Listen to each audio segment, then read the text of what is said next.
Türkmenistanyň raýatlary baradaky maglumatlar ýene-de türk medeniýetinde kriminal habarlaryň arasynda peýda boldy. Samsun'da kellesine ok degen student gyzyň jesedi Istanbulda Bokurdağyndan pyçaklanan bir ýigidiň jesedi tapyldy. Adatlyk radiosynyň Türkiýedäki habarçysy Ahmet Rahmanow bu barada şeýle maglumat berýär. 26-njy noýabrda Samsun şäheriniň Janik etrafynda Türkmenistandan baran bir student 21 ýaşly Nurşat Muhammedowa ölü tapyldy. Bu gyz Samsun şäheriniň Halkara Sewda we Dolandyryş Universitetiniň Iqtisadiýat we Dolandyryş fakultetining 1-nji ýyl studentidir. Gyzy öldürmekde guman edilip 39 ýaşly dosty Kenan Pala tutsak edildi. Türk medeniýetine görä waka 26-njy noýabrda Gulsan Tenagy zowlugynda ýüze çykypdyr. Awtolog bejerýän karhananyň teknik işgärleri ok sesini eşidip polisiýa habar beripdir. Yetip baran polisiýa Nurşat Muhammedowanyň jesedini tapdy. Barlygyň netijesinde gyzyň kellesine degen okdan ölenligi anyklandy. Onuň gapdalynda şol ok atan ýara hem tapyldy. Derňemin gidişinde adam öldürmekde guman edilen Kenan Pala saklandy. Ol özüne bildirilýän aýyplamалary ret etdi.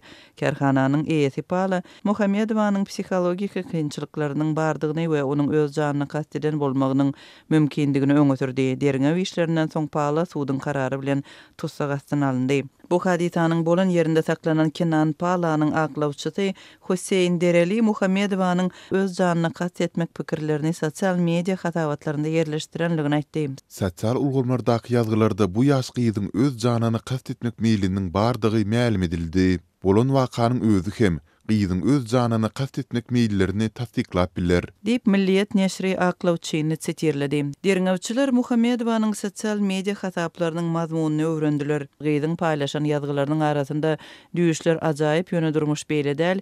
Içki ses 2013-nji ýyly görüp bilmejek maýdar we näme üçindir men henidem diýri diýilýär.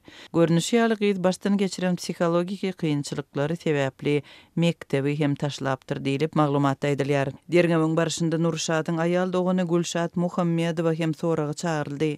Gulşat agyr duýgulary başdan geçirenligini aýtdy. Biz bar bolan maglumatlary polisiýa bilen paýlaşdyk. Polisiýa bilýän zatlarymyza aýtdyk.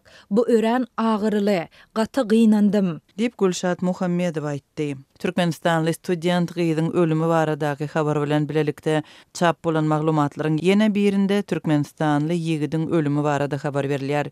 27-nji noýabrda İzmir şäherinden İstanbula baran Türkmenistanly ýaş ýigit Bokurdağyndan pyçak urulyp jany beripdir. Türkiýanyň Milliýet neşrine görä Döwran Aşyrow öz dosty Kemaljan Garaýewa garz beren pullaryny ýygydan almak üçin İzmirden İstanbula barypdyr. Bu waka 27-nji noýabrda Fatih Eskender Paşa etrafynda sagat 17:30 töweregi bolupdyr. Döwran Aşyrow Garaýewyň garz pullaryny ýygydan almak üçin onuň işleýän geyim arasalyjy karhanasyna gelýär.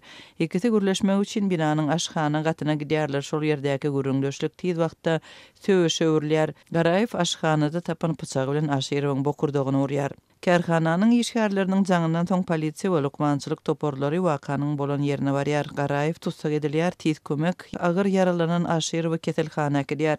Lukmanlaryň ähli tagallalaryna garamadan Aşyrow keselhanada arada çykdy diýip Milliýet habar berýär. We şaýatlaryň biriniň sözüni getirýär. Bizim köp zat bilemzok. Bu dawa kar sebäpli ýüze çykdy diýip pikir edýärin. Bu geyim arasyjy karhanada boldy. Olar daşary ýurtlulardy. Olaryň arasyna uly dawa boldy. Gece polisiýa topor geldi we derňew geçirdi. Dip wakanyň şaýaty telekeçi Mustafa Erener aýdýar. Türkiýanyň kanun goraýjadaralynyň wekilleri bu wakalar barada entek düşündürüş bermediler. Türkmenistanyň raýatlary baradaky maglumatlar Türk medeniýetindaky jinaýat habarlarda ýygy-ýygydan peýda bolýar. Türk häkimetleriniň resmi sanlaryna görä bu ýurtda Türkmenistanyň 230 000 çemeti raýaty ýaşaýar. Gararsyz çeşmelere görä ýurtda bir kanun bolýan türkmen migrantlarynyň sany birnäçe etse köp. Türkmenistanyň häkimetleri migrasiýa barada maglumat çap etmeýärler. Ýurdun döwlet medeniýeti öz raýatlarynyň hem ýurt içindäki hem de daşyndaky problemalaryny beýan etmeýär.